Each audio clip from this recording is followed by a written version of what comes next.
Hello বন্ধুরা, কেমন আছেন সবাই? বন্ধুরা, 1971 সালে স্বাধীন বাংলাদেশের জন্ম হওয়ার পর থেকেই বাঙালিরা বেশ কিছু অভিজ্ঞতার সম্মুখীন হয়েছিল। এর মধ্যে কিছু অভিজ্ঞতা এমন রয়েছে যেগুলো কখনো ভোলা যায় না। এর মধ্যে অন্যতম একটি হচ্ছে বন্যা। প্রতি বছর বাংলাদেশের কোনো না কোনো অঞ্চলে বন্যা হয়ে থাকে, কিন্তু এর মধ্যে কিছু বন্যা এমন প্রাণঘাতী মহামারী আকার ধারণ করে যা কখনো বাঙালিরা তাদের স্মৃতি থেকে মুছতে পারবে না। 2025-এ এসে আবারও এমন এক বন্যার সম্মুখীন হয়েছে মধ্যমণিকুণ্ঠ সহ বিভিন্ন এলাকার মানুষ। বছরখানেক আগে 24-এর বন্যায় ক্ষতিগ্রস্ত হয়েছিল বাংলাদেশের বিভিন্ন জেলার বিভিন্ন অঞ্চলের মানুষ।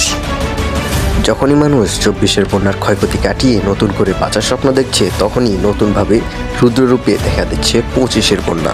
মূলত মধ্যমণিকুণ্ঠ চৌমুহনী সংলগ্ন অবস্থিত বাঁধ ভাঙার কারণে এই ঘটনার সূত্রপাত হয়।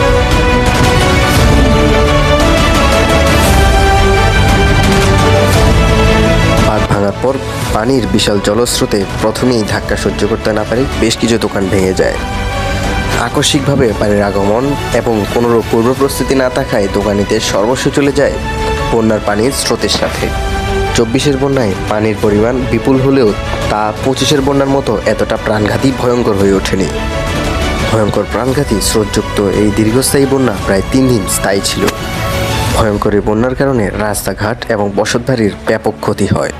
রাস্তা ভেঙে ফেলা থেকে শুরু করে ভিটেমাটিতে বালুর আস্তরণও পরিলক্ষিত করা হয় এই বন্যার কারণে। বেশ কিছু অঞ্চলে বিদ্যুৎ এবং পানি সরবরাহ বিচ্ছিন্ন হওয়ার কথাও শোনা যায়। তো এই ছিল বন্ধুরা বন্যা নিয়ে আমাদের আজকের প্রতিবেদন। ভিডিওটি কেমন লেগেছে অবশ্যই কমেন্ট বক্সে জানাবেন, এবং আপনি যদি খালেদ 7 ইউটিউব চ্যানেলে নতুন হয়ে থাকেন তাহলে অবশ্যই চ্যানেলটিকে সাবস্ক্রাইব করবেন। দেখা হচ্ছে নতুন কোনো টপিক নিয়ে নতুন কোনো ভিডিওতে। সেই পর্যন্ত সবাই ভালো থাকবেন, সুস্থ থাকবেন। আল্লাহ হাফিজ।